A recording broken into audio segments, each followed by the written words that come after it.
புற்றுநோய்க்கு தடுப்பூசி தயார், ரஷ்யாவில் இலவசம். உலக நாடுகளுக்கு கிடைக்குமா? புற்றுநோயை தடுப்பதற்கான தடுப்பூசியை வரும் 2025ஆம் ஆண்டு தனது நாட்டு மக்களுக்கு இலவசமாக வழங்க இருக்கிறது ரஷ்யா. தகவல் வெளியாகியுள்ளது. ஒரு காலகட்டத்தில் புற்றுநோய் என்பது ஒரு அரிய நோயாகவே மருத்துவ உலகிலிருந்து வந்தது. ஆனால் இன்றைக்கு பல வகையான புற்றுகள் பெருகிவிட்டன. ஆரம்ப காலத்திலேயே அதனை கண்டறிந்தால் முற்றிலும் குணப்படுத்திவிடலாம் என்று மருத்துவர்கள் சொல்கிறார்கள். இதில் என்ன சோகம் என்றால், பலருக்கும் அந்த நோய் முற்றும் வரை பெரிய அளவில் உடலில் மாற்றங்கள் தெரிவதில்லை.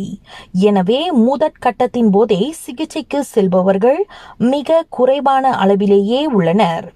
இந்நிலையில்தான் ரஷ்யா புற்றுநோயை தடுப்பதற்கான தடுப்பூசியை கண்டுபிடித்து வரும் 2025 முதல் சந்தையில் விற்பனை செய்ய இருக்கிறது என்று இனிப்பான செய்தியை வெளியாக்கியிருக்கிறது. நோயாளிகளின் புற்றுக்கட்டிலிருந்து பெறப்பட்ட மரபணு மாதிரிகளை சேகரித்து இந்த தடுப்பூசியை ரஷ்யா தயாரித்துள்ளது. ஒரு மாநிலத்தில் உள்ள மக்களுக்கு இலவசமாக ஒரு டோஸ் ஊசியை போட மட்டும் சுமார் 3 லட்சம் ரூபாய் செலவாகும் என ரஷ்யாவின் சுகாதார அமைச்சகத்தின் கதிரியக்க மருத்துவ ஆராய்ச்சி மையத்தின் தலைவர் ஆண்ட்ரி கப்ரின் தெரிவித்துள்ளார். கல்வி, பொருளாதாரம், சமூகத்தொண்டு, அரசியல், சினிமா, இலக்கியம், ஆன்மீகம் உள்ளிட்ட சுவாரஸ்யமான உலக நிகழ்வுகளை, தகவல்களை தெரிந்து கொள்ள உங்கள் வர்த்தக நண்பன் சேனலை மறக்காம சப்ஸ்கிரைப் பண்ணுங்க. மேலும் லைக் பண்ணுங்க, ஷேர் பண்ணுங்க.